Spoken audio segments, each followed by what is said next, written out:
Next chapter inorganic chemistry से ही है वापस, ठीक है।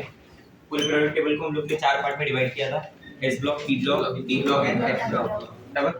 हाइड्रोजन भी एक अलग से, तो जितने ब्लॉक हैं उस हिसाब से उनके चैप्टर्स भी है। एक हाइड्रोजन अलग हमने पढ़ लिया, बराबर। एस ब्लॉक अलग चैप्टर है, पी ब्लॉक अलग है। पी ब्लॉक 2 पार्ट में है, वहाँ पे पी ब्लॉक की केमिस्ट्री भी ज़्यादा है, और डी ब्लॉक में, और डी ब्लॉक और एफ ब्लॉक एक साथ में, ठीक है। इन्हीं से रिलेटेड एक और चैप्टर है कोऑर्डिनेशन कंपाउंड्स, वो भी इनऑर्गेनिक का पार्ट है। एस ब्लॉक एलिमेंट्स में देखते हैं, सबसे पहले डेफिनेशन से स्टार्ट करते हैं। कौन सा एलिमेंट को अपन एस ब्लॉक एलिमेंट बोलेंगे, बताओ। ऐसा एलिमेंट इसका लास्ट इलेक्ट्रॉन कहां पे एंटर करे, एस सबशेल और S orbital of the outermost shell. S और पी ब्लॉक एलिमेंट ऐसा होता है जिसमें लास्ट इलेक्ट्रॉन कहां एंटर होता है, आउटर मोस्ट में। डी ब्लॉक में जो लास्ट इलेक्ट्रॉन है ना, वो पेनल्टीमेट में एंटर करता है, n-1 होता है वहां पे। जब भी कॉन्फ़िगरेशन लिखते हैं तो 4s2 3d1, 4s2 3d2, 4s2 3d3 ऐसा लिखते हैं ना, ns n-1d, इस फॉर्म में लिखते हैं ना उसको, ठीक है। तो और एफ ब्लॉक की जब बात करेंगे तो उसमें प्री पेनल्टीमेट में एंटर करता है, दैट इज n-2। तो ये थोड़ा डिफरेंस है, ध्यान देना। एस ब्लॉक और पी ब्लॉक के अंदर सिर्फ एक ही आउटर मोस्ट शेल होती है जो इनकम्प्लीट होती है, वो भी वो आउटर मोस्ट वाली, वही एक आउटर मोस्ट बस। डी ब्लॉक में बात करेंगे ना, तो डी ब्लॉक में 2 इनकम्प्लीट होती है। जैसे 4s में इलेक्ट्रॉन गया, मान लो 4s2 हो गया, ठीक है, और 3d में आया तो 3d1 हो गया, तो थर्ड शेल भी तो नहीं भरा ना। डी की कैपेसिटी तो 10 की है, और फोर्थ वाली शेल में तो सिर्फ 4s के पास इलेक्ट्रॉन है, 4p 4d 4f का क्या, तो ये कंप्लीट शेल है नहीं ना, ये कंप्लीट है, तो कितनी इनकम्प्लीट हो गई, 2, ठीक है। और जब आप f में आते हो तो उसमें 4f 5d और 6s होता है। 6s में सिर्फ s के पास इलेक्ट्रॉन है, बाकी की खाली है, बराबर। 5d में सिर्फ 5 के पास d के पास इलेक्ट्रॉन है।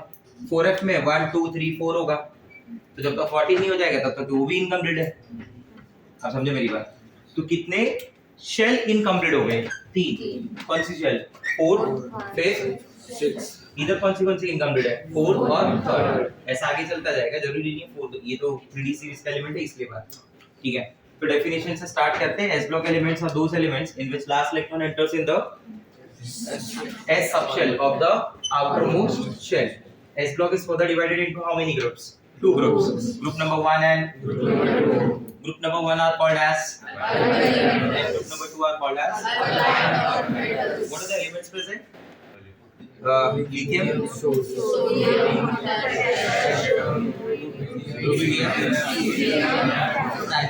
the francium is a radioactive.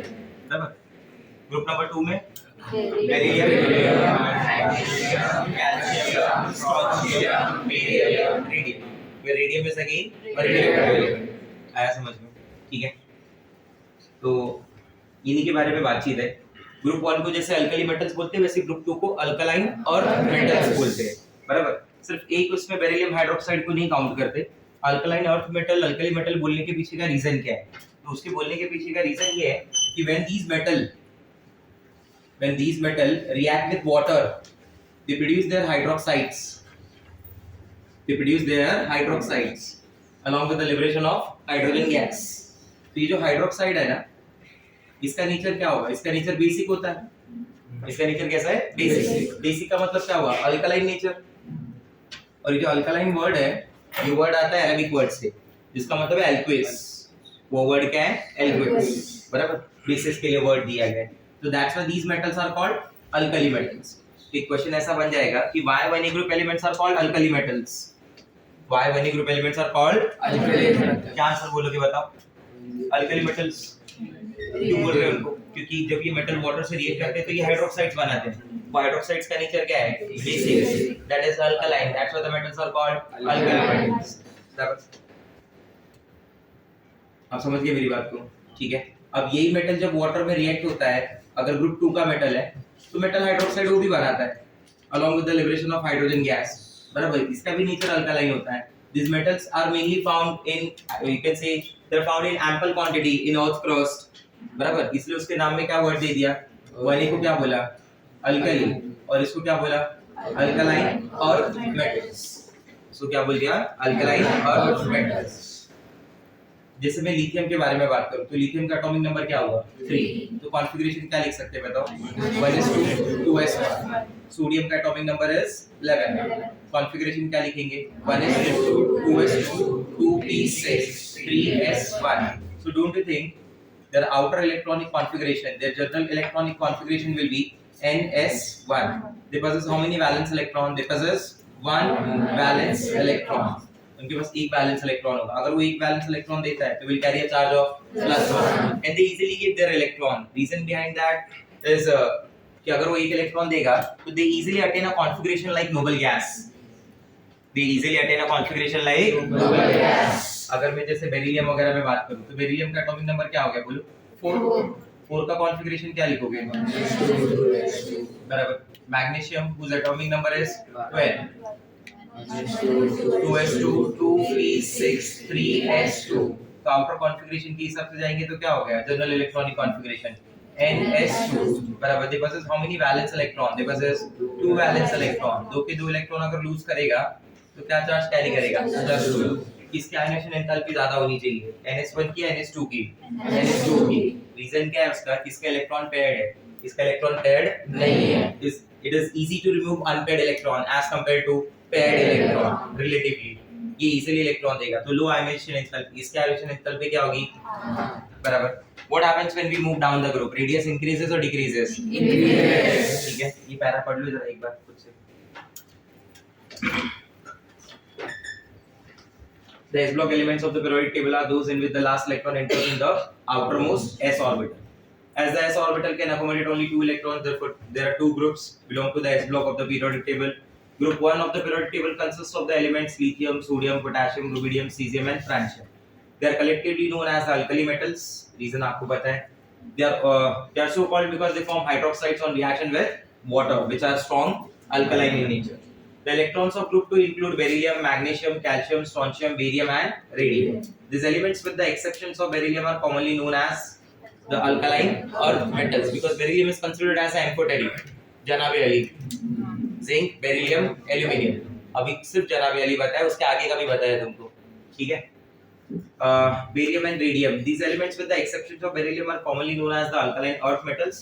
they are so called because their oxide and hydroxides are alkaline in nature and these metal oxides are found in the earth crust। काफी अच्छी quantity में मिलते हैं। the atomic and physical properties are the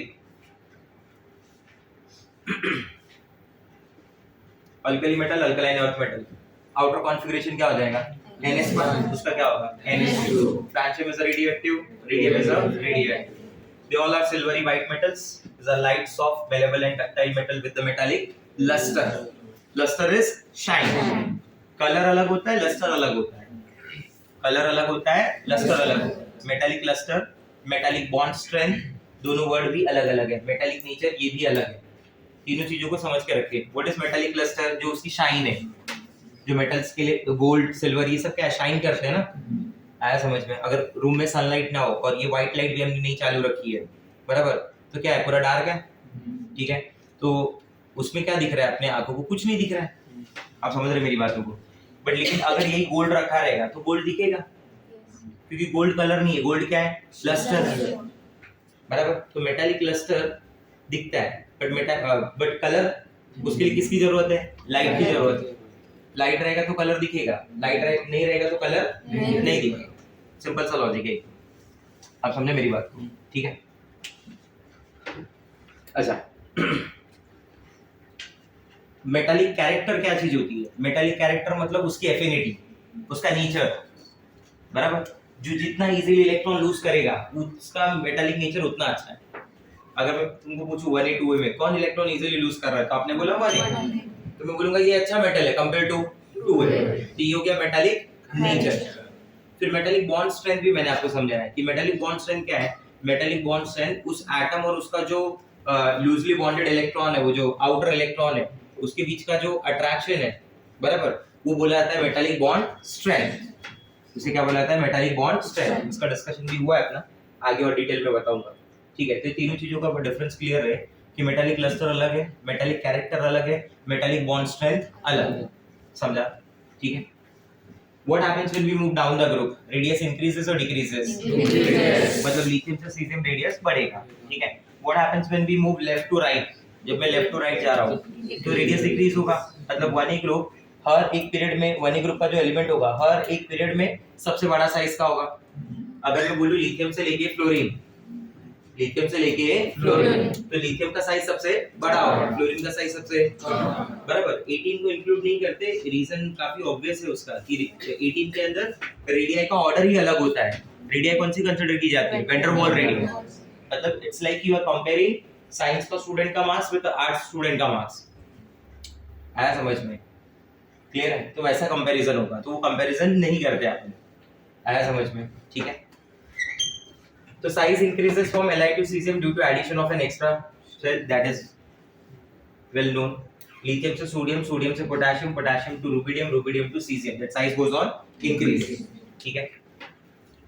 1A से 2A जब जा रहे हैं तो लेफ्ट टू राइट मूव कर रहे हैं, तो साइज क्या हो गई? डिक्रीज। इसलिए क्या बोला कि they are smaller than 1A group elements since extra charge on nucleus attracts the electron cloud. There are two factors. क्या थे? पहला फैक्टर होता है नंबर ऑफ शेल, दूसरा फैक्टर होता है Z इफेक्टिव। अगर कहीं पे नंबर ऑफ शेल बढ़ेगा तो रेडियस बढ़ेगा ना, और Z इफेक्टिव का क्या लॉजिक है कि अगर न्यूक्लियर का पावर बढ़ेगा, न्यूक्लियस की पावर अगर बढ़ेगी तो बाहर के इलेक्ट्रॉन को क्या करेगा? पुल करेगा, खींचेगा अपनी तरफ खींचेगा, तो रेडियस विल डिक्रीज। समझा? तो size increases gradually from beryllium to barium down the group, beryllium, magnesium, calcium, strontium, barium, the size goes on increase. In S block element, beryllium has smallest size while CS has largest size. Very important line. पूरे group में अगर देखेंगे तो सबसे small size किसका है? उसके बाद लिथियम के बाद मैग्नीशियम के बाद सोडियम के बाद, आया समझ में? कैल्शियम के बाद स्ट्रोंशियम के बाद बेरियम के बाद पोटेशियम के बाद रुबिडियम के बाद। हाँ, नहीं समझा? वापस देखो। सबसे छोटा साइज नंतर लिथियम नंतर मैग्नीशियम नंतर सोडियम नंतर बराबर, कैल्शियम के बाद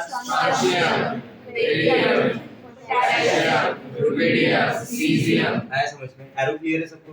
ठीक है। अच्छा, इसके साथ साथ में एक और बात याद रखनी है, when you compare the size of radius of lithium ion with the radius of magnesium ion, बराबर, when you compare the size of radius of lithium ion with the radius of magnesium, lithium और magnesium में कौन बड़ा लग रहा है? अरे lithium magnesium में कौन बड़ा लग रहा है? lithium छोटा है, बराबर, बट आयन की साइज की जब बात होती है ना, lithium ion और magnesium ion में, तो lithium ion size is 76 picometer whereas magnesium ion size is 72 picometer. ध्यान देना इस बात, ठीक है? शायद पीरियोडिक टेबल में पहले भी बताया, इसके ऊपर क्वेश्चन भी आता है कि लिथियम आयन साइज और magnesium ion size. Lithium ion size कितना?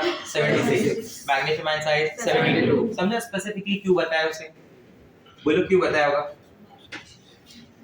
अरे आपको नहीं पता होगा तो आप क्या सोचोगे? आपको तो ऐसा लगेगा ना कि लिथियम आयन और मैग्नीशियम आयन में, लिथियम आयन और मैग्नीशियम आयन में, लिथियम आयन पे तो एक ही शेल है और मैग्नीशियम आयन में 2 शेल है, तो उसकी साइज बड़ी होगी, आप ऐसा मार्क करोगे। बट एक्सपेरिमेंटल डेटा क्या बोल रहा है कि लिथियम आयन का साइज थोड़ा ज्यादा है, 4 पिकोमीटर ज्यादा है, ज्यादा तो है। तो अगर मुझसे पूछे कि कौन सा आयन बड़ा है, रेडियस ऑफ लिथियम आयन या फिर radius of magnesium ion, answer is radius of lithium ion. Lithium ion size बड़ा है compare to magnesium ion. Clear है ये बात? ठीक है, आया समझ में ये पॉइंट? ठीक है, तो ये याद करके रखेंगे आप, नोट डाउन करके रखिए, उधर इस ब्लॉक में आप ऊपर की तरफ नीचे लिख के रखें।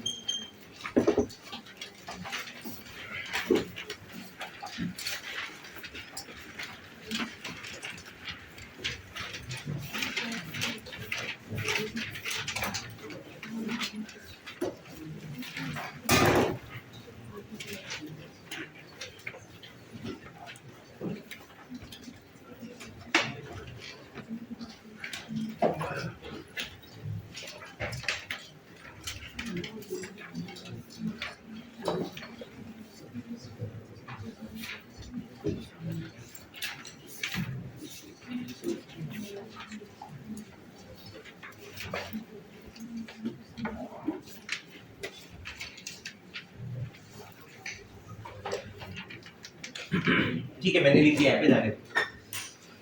Now the next part is melting point and boiling point। अगला जो पार्ट है उसका डिस्कशन है मेल्टिंग पॉइंट और बॉइलिंग पॉइंट।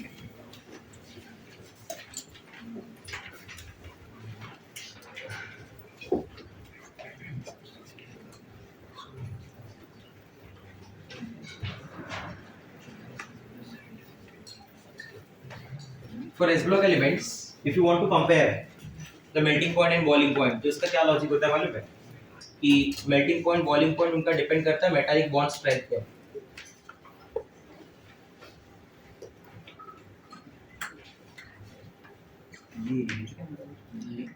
एक लाइट चालू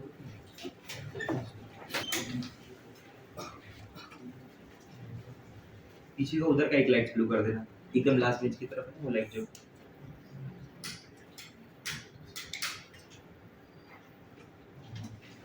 क्लियर है, दिख रहा है लास्ट बेंच करो ठीक। मेटालिक बॉन्ड स्ट्रेंथ, ये जो कंपैरिजन मैं बता रहा हूँ this is for S block element, ठीक है। शायद हमने ऑलरेडी एक बार डिस्कस किया होगा केमिकल बॉन्डिंग के अंदर भी, तो एक फटाफट यहाँ पे बता रहा हूँ कि देखो क्या है मेटालिक बॉन्ड स्ट्रेंथ। कोई क्रिस्टल कैसे होता है अगर आपको याद हो, तो मेटल के क्रिस्टल को हम लोग इस तरीके से बांध रहे हैं कि मान लो मेटल आयन हो गया, ठीक है, यहाँ लिख देता हूँ, ये मान लीजिए क्रिस्टल हो गया मेटल आयन का मेरे पास, ये मेटल आयन हो गया, this are the metal ions, ठीक है, और ये उसके लूजली बॉन्डेड इलेक्ट्रॉन्स, ये उसके इलेक्ट्रॉन्स हैं जिनके बीच में लूजली बॉन्डेड वर्ड गलत हो जाएगा, ऐसा नहीं बोलना चाहिए। इसके साथ इसका फोर्स ऑफ अट्रैक्शन होगा, बोलो क्या बोलते हैं, हाँ या ना, बराबर, अपोजिट चार्जेस है ना, तो इसके साथ क्या है फोर्स ऑफ अट्रैक्शन। ये जो फोर्स ऑफ अट्रैक्शन है इसी को मैं क्या बोलता हूँ, इसी को अपन बुलाते हैं metallic bond strength. What it is called, metallic bond strength. And this bond strength depend on the two factors. The first factor is the number of core electron, the first factor is the number of core electron, उसके पास outer में कितने electron है। मान लीजिए अभी ये plus का charge है ना, ये +2 हो जाए, ये क्या हो जाए +2। आप अज्यूम करो दो क्रिस्टल, एक सोडियम का और एक मैग्नीशियम का, इस तरफ Na और इस तरफ Mg है। Na में कौन सी फॉर्म होगी, Na+, Mg में क्या फॉर्म होगी, Mg+2, और एक Mg के लिए कितने इलेक्ट्रॉन होंगे, 2। एक Mg आयन के लिए 2 इलेक्ट्रॉन होंगे, इधर एक सोडियम आयन के लिए 1 इलेक्ट्रॉन। आप समझ रहे मेरी बात को, तो दो वाले में अट्रैक्शन क्या होगा, ज्यादा, तो इसलिए अपन बोलते हैं कि जो बॉन्ड स्ट्रेंथ है, जो फोर्स ऑफ अट्रैक्शन है, वो डायरेक्टली किसको प्रोपोर्शनल है, number of core electrons, and it is inversely proportional to the size of the kernel. You remember size of the kernel, kernel किसे बोला जा रहा है, ये जो आयन है इन्हीं को कैर्नल बोला जा रहा है, बराबर। अगर मैं बोलता हूँ कि कैर्नल का साइज बढ़ेगा तो मेटालिक बॉन्ड स्ट्रेंथ क्या हो जाएगा, कम। जैसे मैं अज्यूम करूँ लिथियम के केस में, दिस इज लिथियम आयन, ठीक है, स्मॉल इन साइज, ये सीजियम आयन हो गया आपका, काफी बड़ा है साइज में, ठीक है, ये इलेक्ट्रॉन्स है। अब खुद ही सोच लो कहाँ फोर्स ऑफ अट्रैक्शन ज्यादा होगा, लिथियम आयन में या सीजियम आयन में, लिथियम आयन।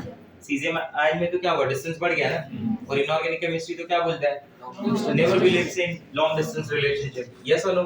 तो इधर तो अट्रैक्शन नहीं है ना, तो इधर क्या हुआ, फोर्स स्ट्रांग हुआ या वीक हुआ, वीक हुआ, तो रिलेशन क्या बन गया, inverse. As the metallic bond strength size of the kernel increases, metallic bond strength decreases. तो कहने से lithium to caesium that bond strength goes on, तो लिथियम हार्ड माना जाएगा, सीजियम रिलेटिवली सॉफ्ट माना जाएगा, क्योंकि जिसके पास जितना ज्यादा बॉन्ड स्ट्रेंथ होगा उसका हार्डनेस उतना ज्यादा, उसका सॉफ्टनेस उतना कम। Hardness will be directly proportional to melting point and boiling point, hardness will be directly proportional to melting point and boiling point. मतलब रूल क्या आ गया कि जिसकी मेटालिक बॉन्ड स्ट्रेंथ ज्यादा है उसका मेल्टिंग पॉइंट बॉइलिंग पॉइंट ज्यादा। आया समझ में बात, ठीक है। तो अगर मैं यहाँ पे कंपेयर कर लूं नंबर ऑफ कोर इलेक्ट्रॉन के बेसिस पे, तो आपको क्या लगता है कि किसका मेल्टिंग पॉइंट ज्यादा होगा, 1A ग्रुप का या 2A ग्रुप का? आंसर है 2A ग्रुप का। 1A के कंपेयर में किसका होगा ज्यादा, 2A।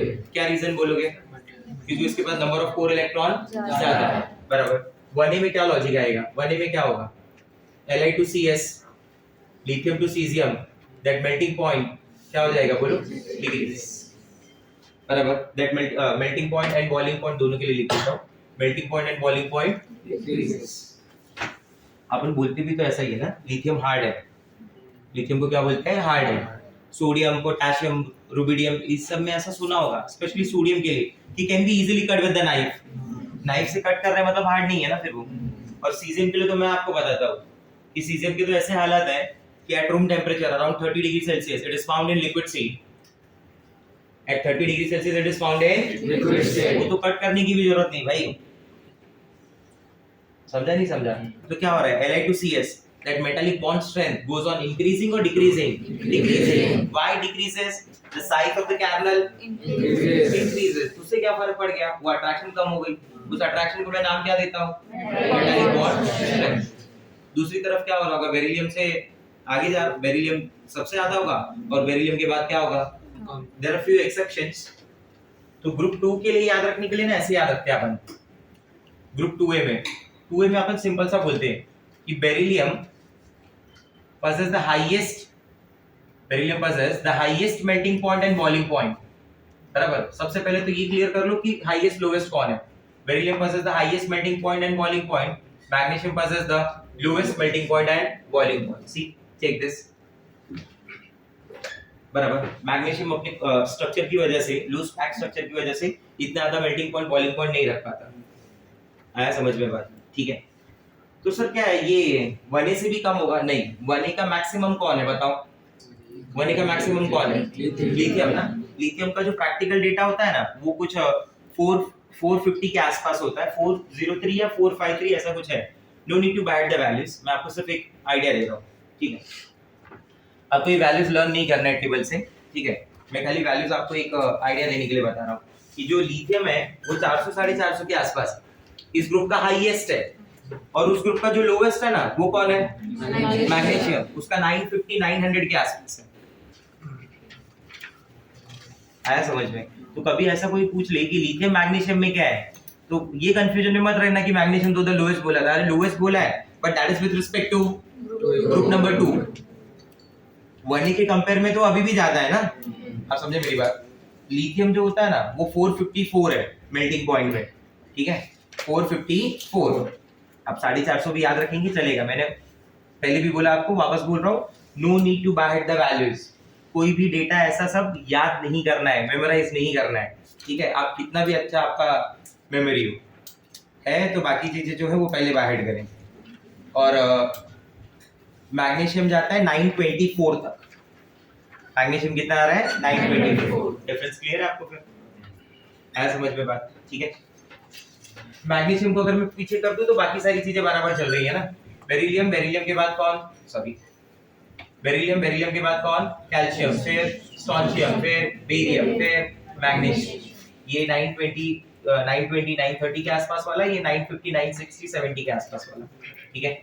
बॉइलिंग पॉइंट में वापस एक डिफरेंस देखने को मिला है कि बेरिलियम तो सबसे ज्यादा है ही, बट बेरियम में थोड़ा चेंज है, बेरियम आगे आ रहा है, बराबर। उसके बाद कैल्शियम, फिर स्ट्रोंशियम और फाइनली लास्ट में कौन है, मैग्नीशियम। तो मुझे इन दोनों पे तो खास ध्यान देना है कि beryllium possesses the highest melting point and boiling point, magnesium possesses the lowest melting point and boiling point। किसी ने अगर लिथियम और मैग्नीशियम को कंपेयर कर दिया तो समझ जाना भाई, आया समझ में। पूरा ऑर्डर क्या हो जाएगा, अगर पूरे ग्रुप का ऑर्डर बोल, मतलब पूरे ब्लॉक का ऑर्डर बोल रहा हूं तो मेल्टिंग पॉइंट का ऑर्डर क्या है, सबसे हार्ड बेरिलियम, फिर strontium, barium, magnesium, lithium, sodium, potassium, rubidium, caesium.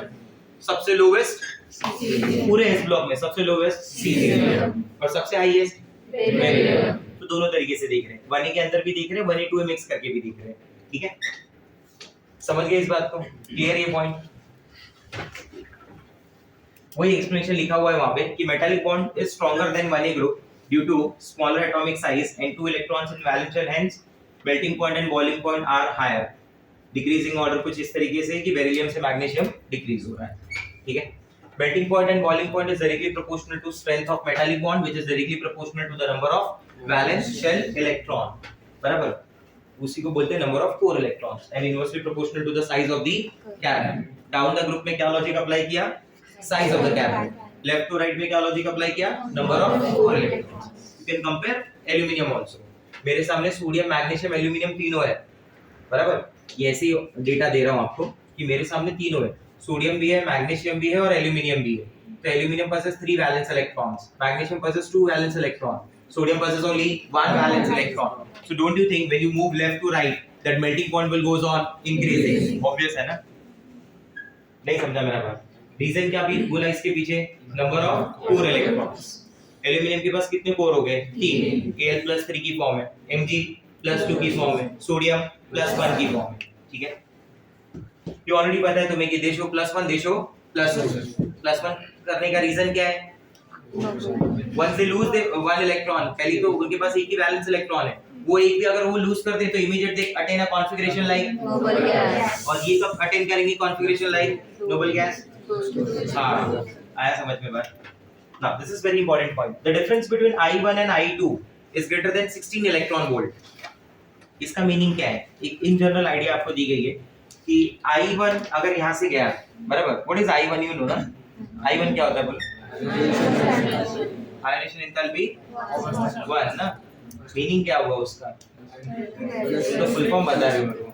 Is the energy required to remove first electron? I2 is the energy required to remove second electron. उन दोनों के जो बीच का डिफरेंस है वो ग्रेटर देन कितना है? 16 इलेक्ट्रॉन वोल्ट। उसके बीच का डिफरेंस कितना है? It is less than 11 electron volt. मतलब समझने वाली बात क्या है कि कौन सेकंड इलेक्ट्रॉन इजीली दे रहा है, 1A ग्रुप या 2A group? 2A group. Reason भी नोन है। ये एक इलेक्ट्रॉन देने के बाद ना क्या बन जाता है? नोबल गैस बराबर। वो एक और इलेक्ट्रॉन देगा तो नोबल गैस बनेगा। दोनों स्टेटमेंट में डिफरेंस है। इसमें मैंने क्या बोला कि ये एक इलेक्ट्रॉन देने के बाद नोबल गैस बन जाता है और इधर मैंने बोला कि ये एक इलेक्ट्रॉन और देगा तो नोबल गैस बनेगा। आप समझ रहे मेरी बात? जैसे मैं अगर कंपेयर करूं तो देखिए आयनाइजेशन एंथैल्पी में down the group ionisation enthalpy decrease होती है, ये तो क्लियर है एकदम, ठीक है। Here I am comparing I1 for 1A and 2A। I1 किसका ज्यादा हुआ, 1A का या 2A का?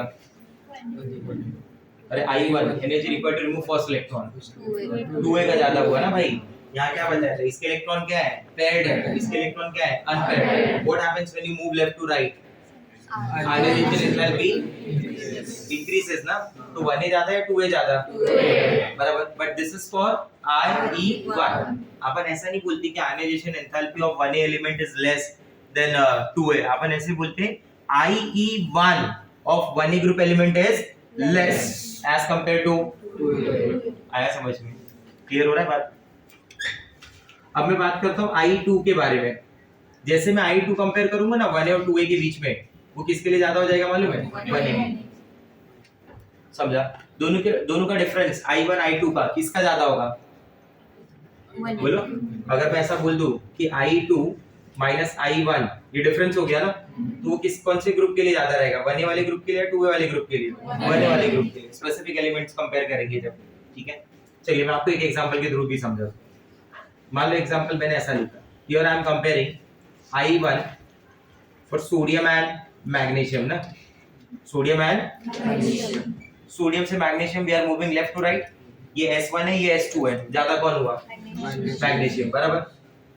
After loss of one electron, that Na becomes after loss of one electron, Mg become बराबर। Na plus don't you think is a configuration like noble gas? बोलो हाँ या ना? तो noble gas से थोड़ी ना ज्यादा Mg plus हो जाएगा। तो I1 किसका ज्यादा? 1 या 2A? 2A। I2 किसका ज्यादा? 1A। क्वेश्चन समझना इसको, ठीक है। Next, the next character is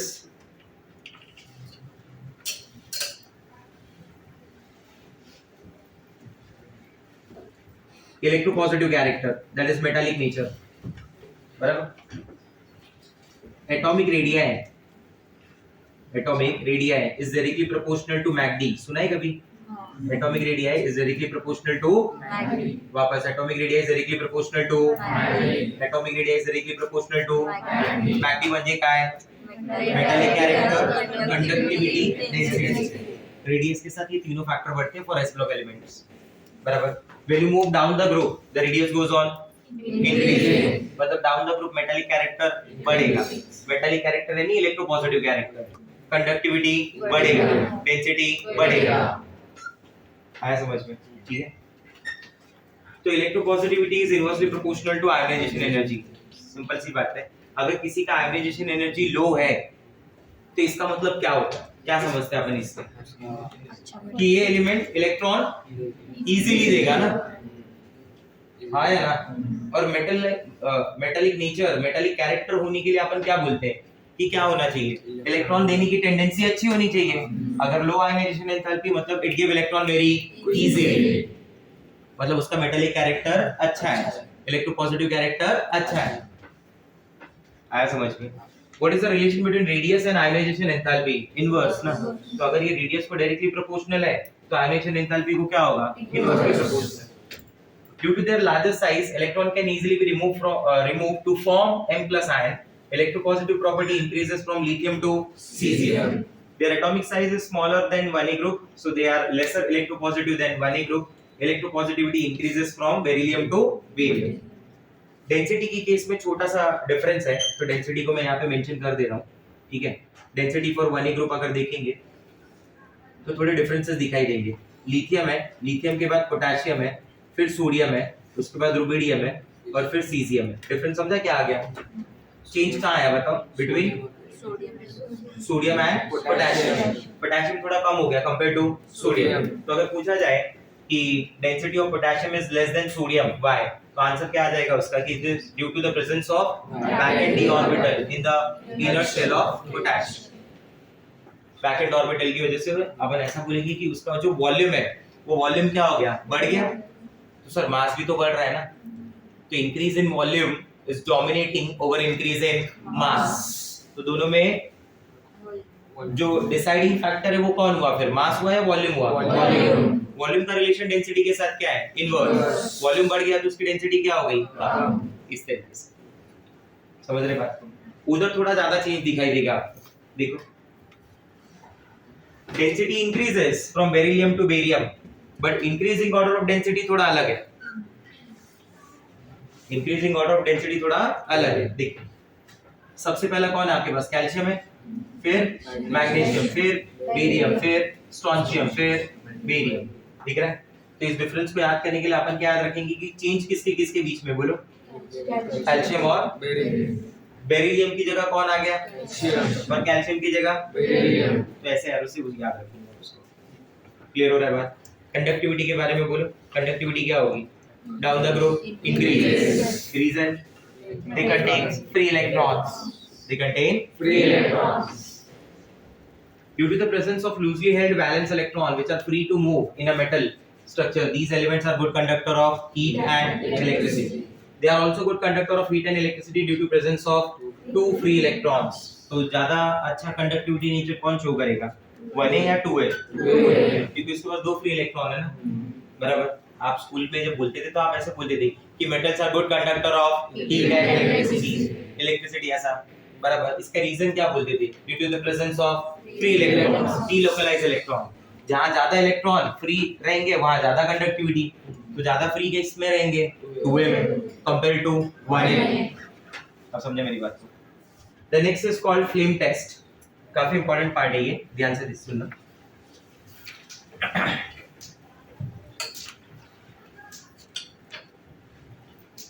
flame test के बारे में मैं क्या बताना चाहता हूँ कि ये क्या चीज है।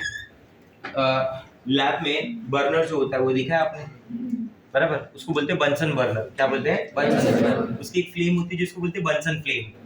क्या बोलते हैं उसे? बंसन फ्लेम, बराबर। मैं क्या कर रहा हूँ कि मेटल को ग्लास रॉड पे ले रहा हूँ। ग्लास रॉड है, ठीक है, ग्लास की एक रॉड है, उस पे मैं क्या ले रहा हूँ? मेटल। और उसको मैं फ्लेम में डायरेक्टली हीट कर रहा हूँ। उसको मैं फ्लेम में क्या कर रहा हूँ? डायरेक्टली हीट कर। जब मैं उसे फ्लेम में डायरेक्टली हीट करूंगा, बराबर, तो ये क्या करता है? ये कंपाउंड जो है ना वो फ्लेम को कलर इंपार्ट करता है, मतलब उसके अंदर कलर रिलीज करता है और वो फ्लेम मुझे अलग कलर में दिखाई देने लगती है। तो ऐसा कंपाउंड जो कोई भी कर सकता है, बराबर, जो भी एलिमेंट, उसको मैं बोलता हूँ कि this particular element is able to give the flame test. ये क्या कर रहा है? फ्लेम टेस्ट दे रहा है, बराबर। तो फ्लेम के कलर को चेंज करने को ही बोलते हैं अपन फ्लेम कलरेशन। क्या नाम देते हैं? Flame colouration. Let us understand कि इसका रीजन क्या होगा, ये फ्लेम टेस्ट क्यों दिखता है मुझे। मेरे पास जो एलिमेंट है उसमें मान लो इलेक्ट्रॉन प्रेजेंट है ग्राउंड स्टेट में, बराबर। इलेक्ट्रॉन कहाँ पे प्रेजेंट है? ग्राउंड स्टेट, जो नॉर्मल उसकी स्टेट होगी। जैसे ही मैं उसको हीट देना चालू करूंगा, मतलब इनडायरेक्टली मैं क्या बोल रहा हूँ कि मैं एनर्जी सप्लाई कर रहा हूँ, और जब इलेक्ट्रॉन को एनर्जी मिलता है तो इलेक्ट्रॉन क्या करता है? जंप करता है। कहाँ जंप करता है? हायर स्टेट पे जंप करता है। इसको बोलते हैं इलेक्ट्रॉन की कौन सी स्टेट? Excited state. तो अगर ये ग्राउंड स्टेट थी, क्या माना जाएगा? Excited state. मान लो ये इलेक्ट्रॉन यहाँ पहुंच गया, बट वो इलेक्ट्रॉन वहां होल्ड नहीं होता ना, वो इलेक्ट्रॉन वहां स्टेबल नहीं रह पाता, तो वापस से कहाँ जंप करता है? अपने ओरिजिनल स्टेट पे। याद आ रहा है कुछ ऐसा सब बताया हुआ? इनिशियली जंप करके कहाँ पहुंचा था? Excited state. अब जंप करके कहाँ आ रहा है? Ground state. तो जब एक्साइटेड स्टेट पे होती है लोअर से higher, so during that process it absorb energy, बराबर, and it is called excitation. The process is called excitation. जब वो नीचे वापस जंप करता है, अपने ओरिजिनल स्टेट पे आता है, तो during that process it release energy. आया समझ में? उस प्रोसेस में क्या करता है, एनर्जी को रिलीज कर, मतलब एक पर्टिकुलर वेवलेंथ की एनर्जी रिलीज हो रही होगी।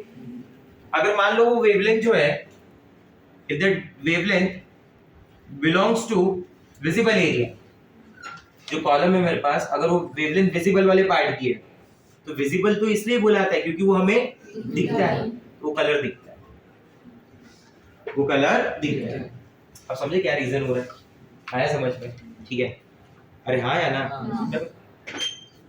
तो वन ए ग्रुप जितने भी एलिमेंट है, all one A group element, all one A group element give colour, बराबर। बेरिलियम और मैग्नीशियम है जो कलर नहीं देते, other two A group element they are able to give flame colour, बराबर। वन ए ग्रुप सारे के सारे कलर दे रहे हैं, lithium gives crimson red, sodium gives golden yellow, ठीक है, लिखा हुआ है। लिथियम कौन सा कलर दे रहा है? Sodium, potassium red, RB caesium. उस तरफ देखेंगे तो बेरिलियम मैग्नीशियम नहीं मिल रहा है। कैल्शियम, स्ट्रोंशियम और क्या दिया है? बेरियम। कैल्शियम क्या है? स्ट्रोंशियम, बेरियम, बराबर। तो ये कलर आपको याद रखना है, समझ में? ठीक है, ये कलर याद रखना पड़ेगा। अच्छा, एक और पॉइंट बताता हूं आपको कि ये बेरिलियम और मैग्नीशियम क्यों नहीं दे रहे, बराबर। अगर रीजन पूछा कि why beryllium and magnesium does not give flame colour test या फ्लेम कलरेशन, तो इसका आंसर क्या है कि बेरिलियम और मैग्नीशियम साइज छोटा होने की वजह से उनका जो इलेक्ट्रॉन है, बराबर, उनके पास जो आउटर इलेक्ट्रॉन है, वो आउटर इलेक्ट्रॉन बाकी के कंपेयर में ज्यादा टाइटली बॉन्डेड है। बाकी के कंपेयर में क्या है? ज्यादा टाइटली बॉन्डेड है, और उसके लिए वो एनर्जी सफिशिएंट नहीं है कि वो अपने इलेक्ट्रॉन को कहां से कहां भेज दे, ग्राउंड से। जब एक्साइटेशन ही नहीं होगा तो डी एक्साइटेशन का सवाल ही नहीं होता। डी एक्साइटेशन नहीं तो एनर्जी रिलीज नहीं, तो विजिबल हो या कुछ, ये सब कहां से आएगा बात, समझा?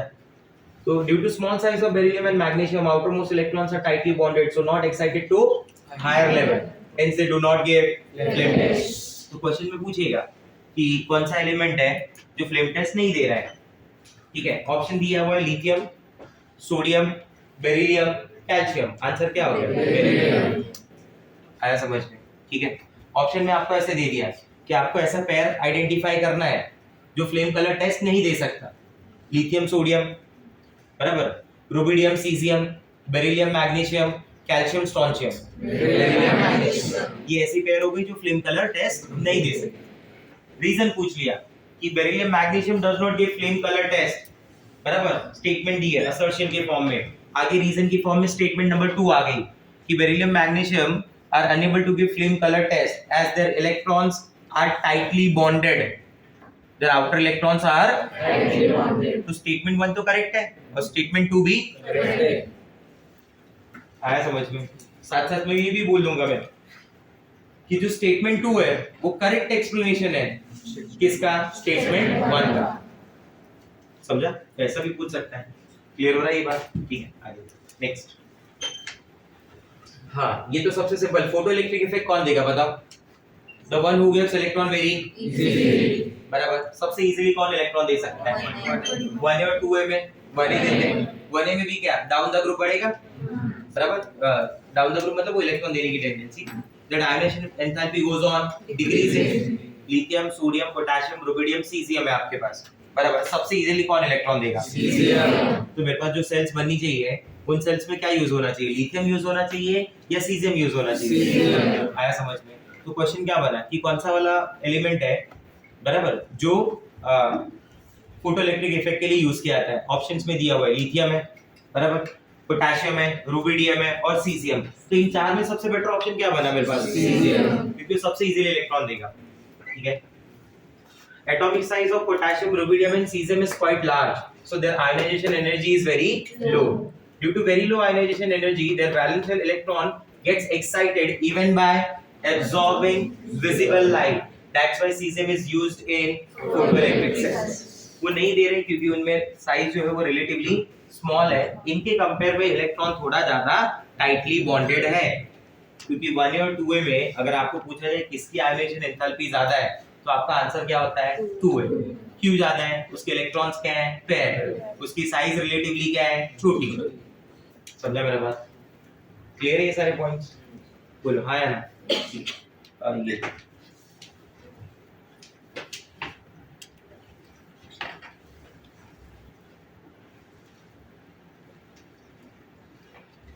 स्लिप मोड पे डालना है।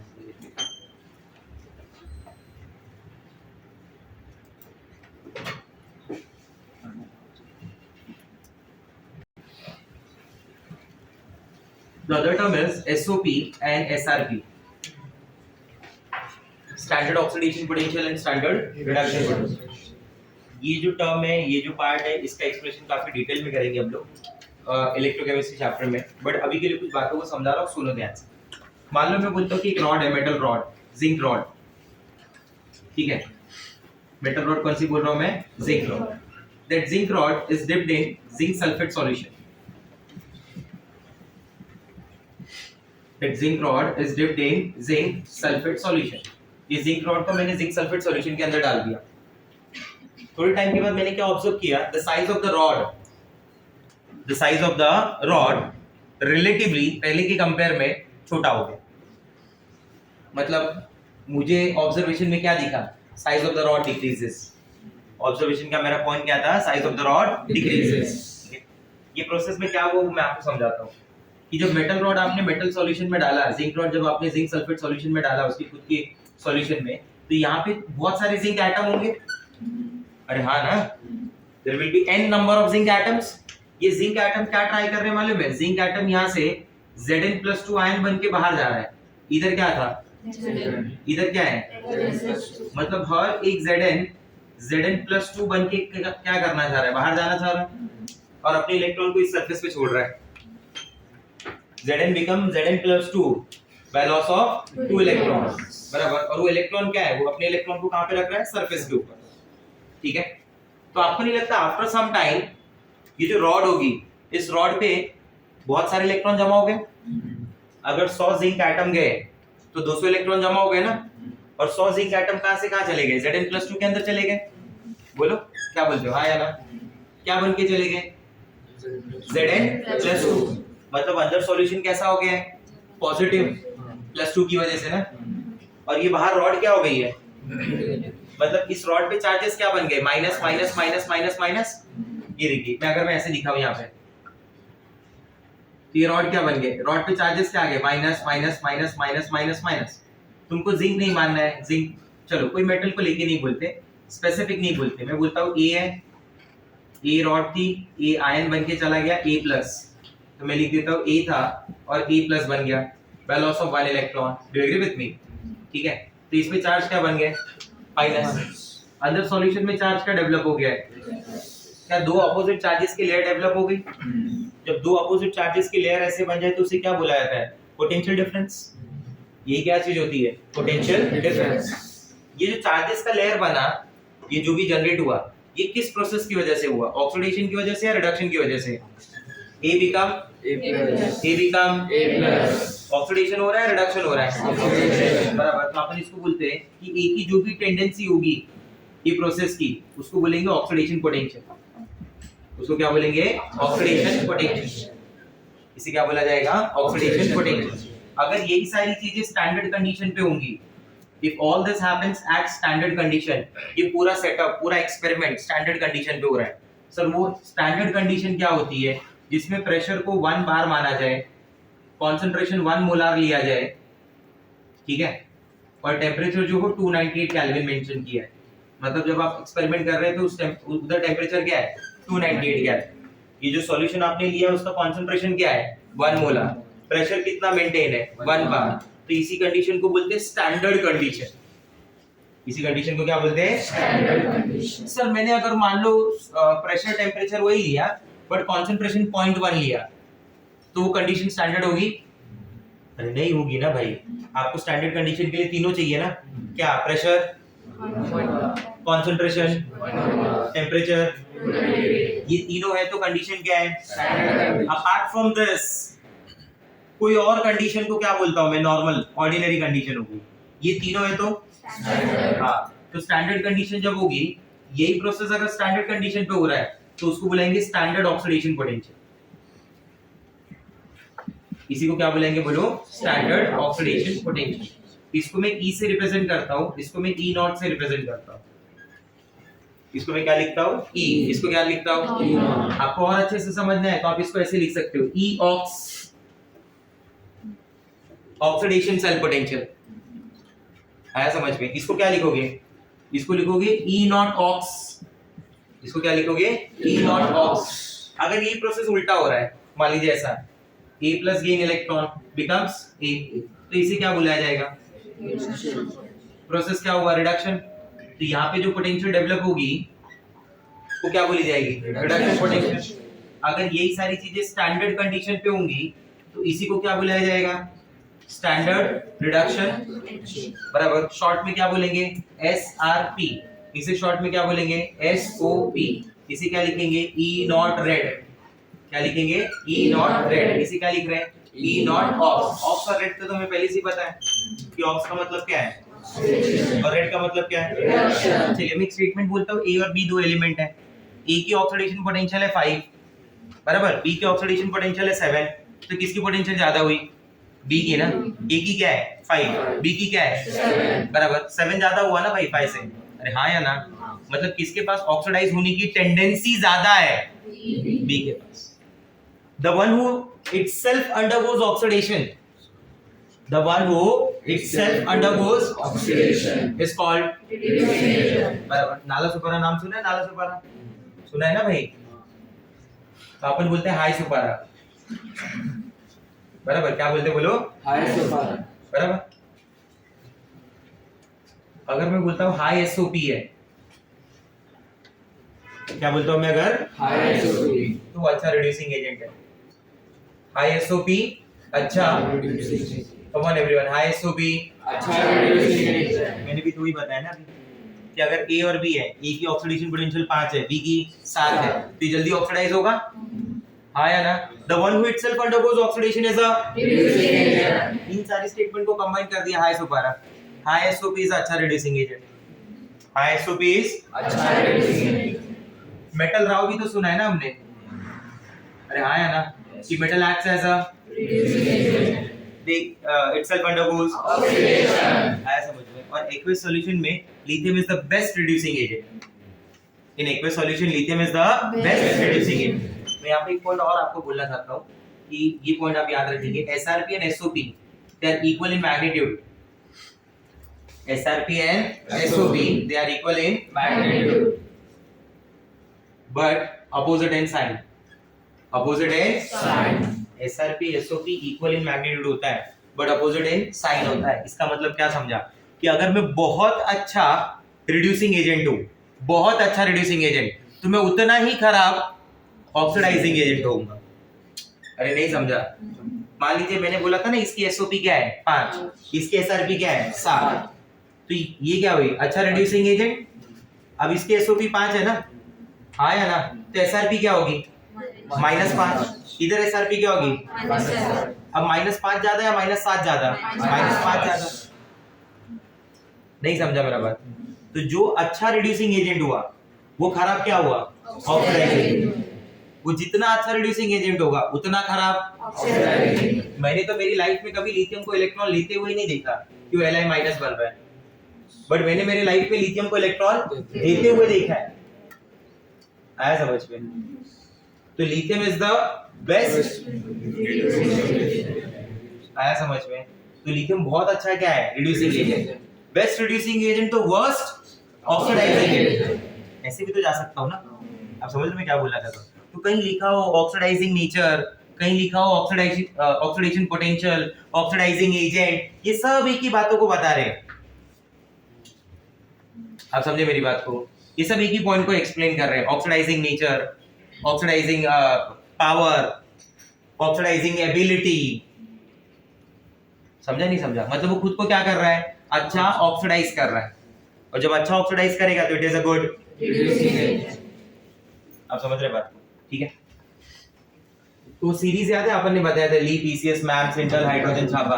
तो सीरीज की शुरुआत ही किससे होती है? ली से बराबर। वो सीरीज भी एक इन्हीं एसओपी एसआरपी के ऊपर बेस्ड होती है। बराबर। अभी मैं आपको समझाता हूँ लिथियम के बारे में। अपन ऐसा लिखते हैं, lithium it acts as strong reducing agent.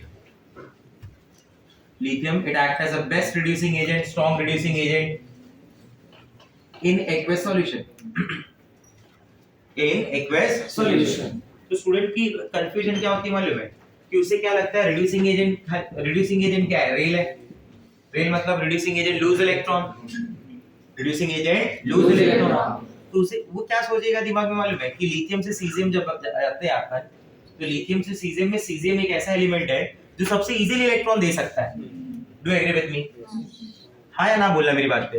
अरे हाँ या ना? हाँ। तो बेस्ट रिड्यूसिंग एजेंट तो कौन होना चाहिए? सीजियम। लिथियम को क्यों चिल्ला रहे?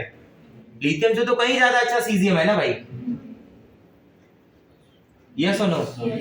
तो ये पॉइंट क्या है? अभी आप जो बोल रहे हो, आप जो सोच रहे हो, उसमें सिर्फ एक ही फैक्टर इन्वॉल्व है, that is ionisation enthalpy. But ये एक फैक्टर का गेम ही नहीं है, ठीक है। आपको आपके पास लिथियम जो है एक्वेस सॉल्यूशन में, वहां पे lithium is found in solid form. Agree? अरे हाँ या ना? That lithium is found in solid form. इसको कन्वर्ट होके जाना है Li प्लस एक्वेस में, because the solution is aqueous. इस फॉर्म में बात कर रहे हो ना, ठीक है। ये एक अकेला स्टेप होता ही नहीं है। मैं बोलता हूँ during this process whatever is the change will be represented by delta H। Whatever is the change will be represented by delta H। तो ये जो लिथियम सॉलिड होगा ना, इनिशियली से कन्वर्ट होना पड़ेगा लिथियम गैस में। Do agree with me? क्योंकि मैंने आपको क्या समझाया, क्या बताया, इलेक्ट्रॉन लेना हो या इलेक्ट्रॉन देना हो, बराबर, उसे कन्वर्ट करना पड़ता है आइसोलेटेड एटम में। आइसोलेटेड एटम मतलब सिंगल अलोन अकेला एटम। उसके लिए वो किस फॉर्म में होना चाहिए? गैस। अरे क्लोरीन गैस है ना, Cl2 गैस, Cl2 गैस, बराबर। अपन लिखने को ऐसा लिखते हैं, 2 इलेक्ट्रॉन 2 Cl माइनस बन गया ना, बट ये डायरेक्ट ऐसा होगा ही नहीं। Cl2 गैस को पहला टूटना पड़ेगा, बराबर, और क्या बनना पड़ेगा? Cl। वो Cl इलेक्ट्रॉन लेगा और क्या बनेगा? Cl minus. क्योंकि ये फॉर्म एटम की है, ये फॉर्म एटम की नहीं। It has to be in isolated form, मतलब गैसियस स्टेट में हो, सिंगल एटम हो। समझ रहा है मेरा बात? ठीक है। तो यहां से यहां जो प्रोसेस हुआ ना, इस प्रोसेस का नाम है एंथैल्पी ऑफ सब्लिमेशन। मैंने ये वर्ड पहले भी आपके साथ डिस्कस किया है, बराबर। सब्लिमेशन में अपन सॉलिड को कन्वर्ट करते हैं gases. During the process energy is required और एनर्जी इज रिलीज। रिक्वायर्ड, अगर एनर्जी रिक्वायर्ड मतलब तुम्हें प्रोवाइड करनी पड़ेगी, एनर्जी सिस्टम को देना पड़ेगा। तो सिस्टम के अंदर आ रहा है या जा रहा है? आ रहा है। सिस्टम के अंदर कुछ भी आता है तो प्लस से रिप्रेजेंट होता है। अपने अकाउंट में 5000 आया तो प्लस लिख के आएगा, प्लस 5000 कि माइनस लिख के आएगा? सीधी सी बात है ना। अकाउंट क्या हो गया? सिस्टम। वैसे लिथियम अभी क्या है? सिस्टम। तो आपने सिस्टम को क्या किया? एनर्जी सप्लाई, ठीक है। अब लिथियम गैस को आपने कन्वर्ट किया लिथियम आयन में, इसके लिए भी एनर्जी लगेगी। प्रोसेस का नाम क्या हो जाएगा? I1 ionization enthalpy. अरे हाँ या ना? ठीक है। अब Li प्लस वाटर के कांटेक्ट में आएगा। किसके कांटेक्ट में? वाटर के कांटेक्ट में जब आएगा तो प्रोसेस क्या होगा? हाइड्रेशन का होगा। उसको क्या बोलेंगे? Enthalpy of hydration. What is hydration? बोलो, व्हाट इज हाइड्रेशन? क्या है एडिशन ऑफ वाटर? कुछ भी। इधर हाइड्रेशन का मतलब क्या बताया था मैंने कि that ion gets surrounded by water molecules ना। रिएक्शन थोड़ी बोल रहा हूँ कि तुम डायरेक्ट मुझे एडिशन बोल रहे हो। हाइड्रेशन का मीनिंग क्या था? Hydration energy. याद है कुछ? क्या बताया था कि जब एक सॉल्ट को वाटर के अंदर डाल रहे हैं तो कैसे टूटता है? Ions. Immediate this ions get surrounded by बराबर, बॉन्ड बना लेते हैं। The process is called hydration. During the process whatever energy is release is called hydration. मतलब इधर एनर्जी रिलीज होगा या एनर्जी एब्सॉर्ब होगा? रिलीज होगा। मतलब यहाँ सिस्टम एनर्जी दे रहा है, यहाँ से जा रहा है, मतलब this will be indicated by which sign? Negative sign.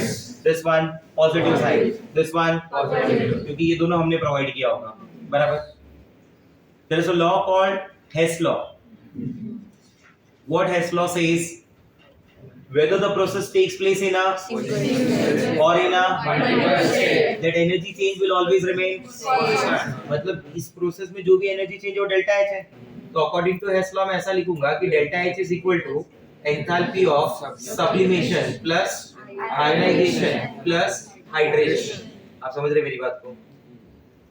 Delta H will be equal to डेल्टा H sublimation plus ionization plus enthalpy of sublimation आता है इधर पॉजिटिव, आयोनाइजेशन एंथैल्पी क्या होती है पॉजिटिव, हाइड्रेशन क्या होता है नेगेटिव। आया समझ में? मतलब ये एक फैक्टर नहीं है, तीन फैक्टर मिलके डिसाइड कर रहे हैं, उन तीनों को मिलके देखना पड़ेगा। अगर डेल्टा H की वैल्यू जितनी ज्यादा नेगेटिव आएगी मतलब ये प्रोसेस उतना फिजिबल है। ये उस तरीके से कि नेगेटिव आ रहा है मतलब वो मिल रहा है ना, बिजनेस से मिल रहा है, प्रॉफिट मिल रहा है, तो जितना ज्यादा जिस बिजनेस में प्रॉफिट मिलेगा वो बिजनेस उतना ज्यादा फिजिबल है ना।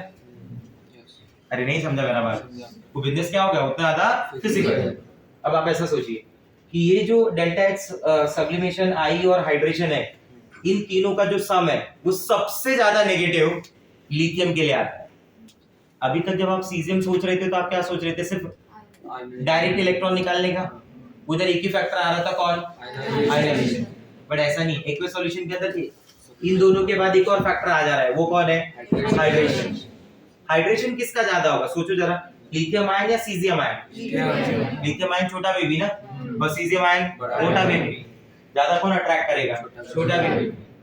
will be surrounded by more and more number of water molecules ना, in this process the release energy will be very large, और जितनी ज्यादा एनर्जी रिलीज होगी उतना ये सब नेगेटिव आएगा, जितना ज्यादा ये सब नेगेटिव आएगा उतना प्रोसेस फिजिबल होगा। That is the reason lithium acts as a very good reducing agent in aqueous solution. तब एक स्टूडेंट ने वापस ऐसा पूछ दिया, what about in gaseous state? अगर गैसियस स्टेट होगी तो आपका तो आखिरी फैक्टर नहीं आएगा ना, तब तो सीजियम अच्छा हुआ ना, फिर तब सीजियम अच्छा हुआ। इसलिए मैंने वहां जब लिखा तो मेंशन किया ना इन एक्वस सॉल्यूशन। उसे एग्जाम में पूछना होगा तो वो अगर कुछ नहीं बोल रहा है तो मतलब एक्वस सॉल्यूशन की बात कर रहा है। आया समझ में? और गैसियस बोलना होगा तो मेंशन करेगा, कुछ नहीं बोला मतलब एक्वस सॉल्यूशन। आपको पूछा कौन सा एलिमेंट है जो अच्छा स्ट्रॉन्ग रिड्यूसिंग एजेंट है, आंसर इज लिथियम, क्योंकि उसने स्पेसिफाई नहीं किया। हाँ, उसे पूछना होगा तो बोलेगा इन गैसियस स्टेट तो सीजियम। दोनों बातों का डिफरेंस क्लियर हो रहा है? आया समझ में पॉइंट? ठीक है।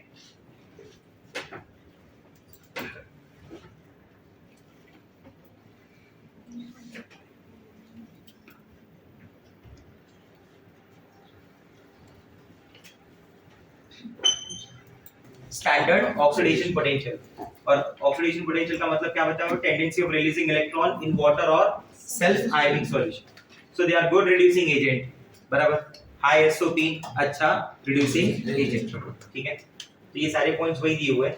यहाँ पे लिथियम की एसओपी को भी मेंशन किया हुआ है। Lithium has highest standard oxidation potential of +3.05। Highest SOP जो नोट की जाती है वो +3.05 है, और हाईएस्ट एसआरपी जो नोट की जाती है वो नेगेटिव में -3.05, मतलब -3 पॉइंट समथिंग है। तो 3 से 3 का रेंज ऐसा याद कर सकते हैं, +3 से -3 बस। So due to its high hydration energy such that it converts lithium ion by losing 1 electron. Order of standard oxidation potential is maximum for lithium, then cesium, then rubidium, बराबर। फिर पोटेशियम, तीनों के ऑलमोस्ट सेम दिखाएंगे, but अगर कभी arrow के terms में बात होगी तो लिथियम, ये ऑप्शन अगर नहीं है तो ऑप्शन ऐसा चूज करना, लिथियम, सीजियम, फिर रुबिडियम, फिर सोडियम। आया समझ में बात? The next property is complex formation. Complex formation काफी इजी है। आपको कॉम्प्लेक्स फॉर्मेशन ऐसे बता देता हूँ, बंद कर हो गया। वैसे ऐसे कॉम्प्लेक्सेस याद है आपको, जैसे MgH2O 6 टाइम, ऊपर ऐसा चार्ज, कॉपर, वाटर, बराबर। तो इसमें ना जो बेसिकली ये कंपाउंड दिख रहा है आपके सामने, आयन जो दिख रहा है, इसमें दो पार्ट है, एक मेटल पार्ट है, एक वाटर दिख रहा है। ये जो मेटल पार्ट है, मेटल आयन, वो तो क्लियर है एकदम। ये जो वाटर ना उसे लिगेंड बोलते हैं। क्या बोलते हैं? लिगेंड। हाँ, लिगेंड का मतलब क्या होता है? Ligand are basically the electron pair donor. Ligand उसे बोला जाता है जो इलेक्ट्रॉन पेयर को क्या करता है? डोनेट करता है टू मेटल आयंस। और ये मेटल लिगेंड का कॉम्प्लेक्स बनता है। क्या बोलता है? कॉम्प्लेक्स। तो 1A ग्रुप में ये टेंडेंसी लिथियम के पास ज्यादा है, बराबर। क्यों? क्योंकि कई सारे फैक्टर पे डिपेंड करता है। जैसे पहला फैक्टर हो गया साइज छोटी होनी चाहिए आयन की, दूसरा फैक्टर हो गया साइज छोटी तो ठीक है, बराबर, उसके पास जो चार्ज है वो चार्ज की डेंसिटी भी ज्यादा हो, वो चार्ज की डेंसिटी भी ज्यादा हो, और तीसरा सबसे बड़ा फैक्टर, उसके पास वैकेंट ऑर्बिटल होनी चाहिए। अगर मैं आपको इलेक्ट्रॉन पेयर दे रहा हूं तो आपके पास एक ऑर्बिटल खाली रहनी चाहिए उस इलेक्ट्रॉन पेयर को एक्सेप्ट करने के लिए। आप नहीं समझे मेरी बात? आपको अगर कोई खाना ऑफर कर रहा है तो आपको भूख होनी चाहिए अगर आप इंसान है तो। हाँ है ना, वरना आप ना ही बोलेंगे ना कि नहीं अभी खाया थोड़ी देर पहले। इंसानों की कैटेगरी में नहीं आते तो आज बात ही अलग हो गई, तो फिर क्या नहीं भी ऑफर करे तभी भी पहुंच जाएंगे उस हिसाब से।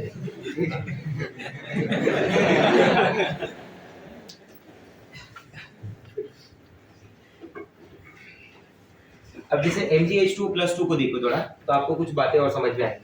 मैग्नीशियम का एटॉमिक नंबर क्या होता है? 12 होता है। 12 का कॉन्फ़िगरेशन क्या हो गया? 1s2 2s2 2p6 3s2। Mg+2 जब बनेगा तो 3s2 से तो इलेक्ट्रॉन चला गया ना, 1s2 2s2 2p6 3s0। 3s0 हो गया, 3p तो ऑलरेडी 0 था, 3d भी ऑलरेडी 0 है। आया ना, तो ये शेल में दिख रहा है आपको कई सारे इलेक्ट्रॉन खाली, मतलब ऑर्बिटल खाली दिख रही है। ये हो गया 3s, ये हो गया 3p, ये हो गया 3d। क्या बोलते हैं? आया ना, ये मान लो वाटर ने अपना पहला इलेक्ट्रॉन पेयर ट्रांसफर किया, ये वाटर ने दूसरा इलेक्ट्रॉन पेयर ट्रांसफर किया, ये वाटर ने अपने तीसरी पेयर को ट्रांसफर किया, ये चौथे पेयर को ट्रांसफर किया, ये फिफ्थ हो गया, ये सिक्स्थ हो गया। समझ रहे कैसे बॉन्ड बन रहा होगा? अब ये कौन सा बॉन्ड हो रहा है? Coordinate bond. ये कौन सा बॉन्ड हो गया? Coordinate bond. वाटर में H और O के बीच में खुद में क्या है? Covalent bond. समझ रहे हैं? तो ये कॉम्प्लेक्स बन रहा है। तो 1A ग्रुप में ये टेंडेंसी लिथियम के पास है, 2A ग्रुप में ये टेंडेंसी बेरिलियम और मैग्नीशियम के पास है। बराबर? 1A ग्रुप में किसके पास है टेंडेंसी? लिथियम के पास, क्योंकि छोटी साइज है, और 2A ग्रुप में बेरिलियम और मैग्नीशियम के पास। आया समझ में? तो इसको बोलते हैं कॉम्प्लेक्स फॉर्मेशन टेंडेंसी। डायरेक्ट याद रखना है, बाकी कुछ ज्यादा है नहीं इसके बारे में। ठीक है, कॉपी कर लें फटाफट।